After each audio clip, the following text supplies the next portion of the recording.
I was watching a very good video with Alma Pearl, who was chatting with, I'm not sure who he was, but he was very clearly a sort of classically trained, I believe, curator. And she was saying, I don't want my curators to have an art history background because she works mostly with these conceptual artists. So, and immediately I, as someone who has studied the art market, I bristled a little bit. But then she gave this really convincing argument as to getting bogged down in the system and the idea of things being done a certain way as they have been since the 17th, 16th century. And I think that is really interesting in that it's not just administration and sort of socioeconomics, but also the creative side. You work with Simone Brewster. The first time I met you, one of the things I really liked about the show was, the artist talk. The show was very good as well. Thanks. But the artist talk, there are a lot of children there.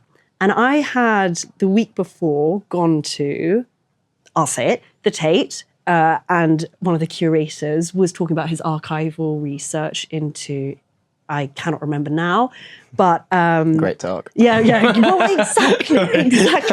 It's kind of...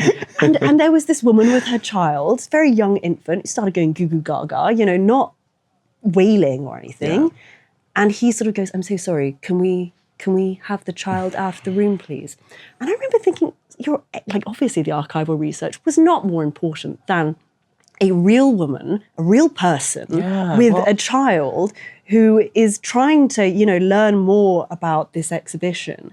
And I can't believe that happens. Yeah, no, it was bonkers. But so what I want to say is that I think that then that attitude does trickle down into your curatorial and your creative approach. I'd love to hear a little bit more about that. Yeah, I mean, my thing is that I've had, in my eyes, somewhat of a privileged kind of like entry into the art world, in the sense that I've been able to get onto projects and get onto clients and get onto working with some really amazing art, like even Alma Pearl, like they were my clients a little bit ago. So I almost want to try and like make that access that I've had somewhat shared as much as I can for other people, because I know it's so rare and so unique to have this kind of access and journey that I've had. So my whole writing style, my curatorial style, the way I do my videos on my personal social media, it's all aimed at just trying to make it less art speak, more just less bullshit. I think that was one of the biggest things that I felt that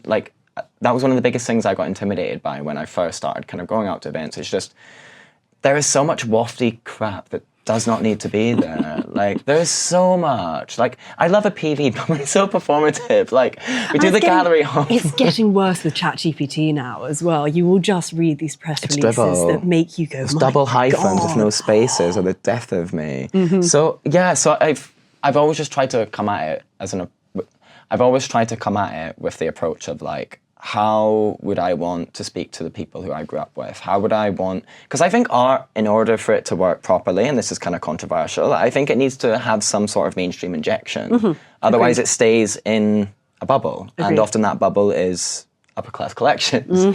So how do we actually make these ideas that are, yes, very abstract, very conceptual, we just went to an exhibition, it was just a bunch of rope on the floor that, yeah, it looks strange, but how do we make that actually interesting, engaging for people? And in my eyes, it's not art speak. No. It's talking about it with honesty, with passion, making words a little bit more easier for people, not using, just like 10 syllables. Yeah, and people tend to get upset when you say that. Again, for the same reason I bristled when Alma Pearl said that she didn't want art people, curators with art history backgrounds. It's kind of unearthing the foundation that you've been taught to learn on. Exactly, and it's also, I think the reason that I bristled about it is because, we were talking, and I've spoken about this on my Substack, is Tabish Khan put out an article for Maxwell Museum saying it's very frustrating when people use big words like pamphlet and now I can't say it. Phenomenology. I've never been able to say that. Phenomenology. That's the one, thank you.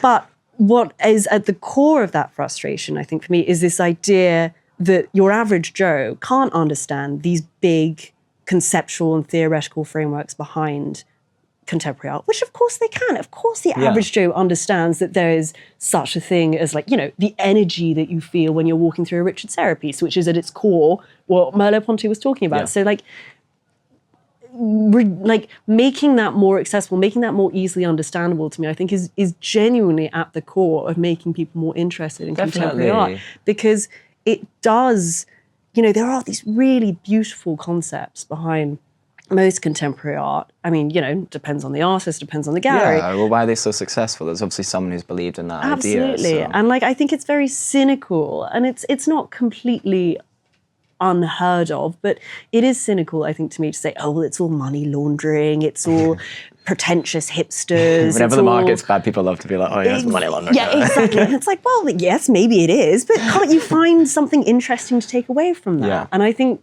like you say, being able to break down these big, interesting subjects into more accessible language that, doesn't sort of make you go, oh my God, do I need to go on Wikipedia to look up what this means? And this is why, I mean, I'm probably going to get flack for this, but the MoCA Museum, I think they're great. Okay, this is controversial, and I think even Tabish Khan wrote how bad it was, and I actually disagree. I think the MoCA Museum, okay, you're in a city like London where there's so many free galleries and museums. Yes, the entry fee is a lot. I'm not going to skirt around that.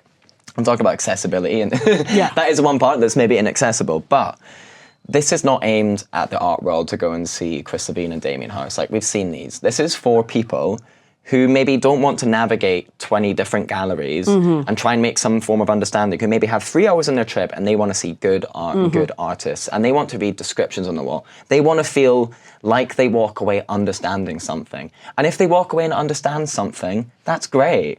I don't think we should shun institutions or galleries that maybe go to more cheap or trashy ways. Experiential. Put some descriptions there, put some text there, hell, even put just make it so people feel like they can connect with it. Because I think, we are a city full of free galleries, free museums, etc. But outside of places like the National Gallery, which has a very consistent collection, what new stuff are they seeing? So to actually bring them into contemporary art galleries, the ones that we have in Mayfair, apart from a couple that I can name, like Bowman Sculpture, they have their descriptions on the wall. Apart from that, there's not really many that are actually trying to make it accessible because it's so commercially driven. Whereas the MoCA Museum, I think it's a great example.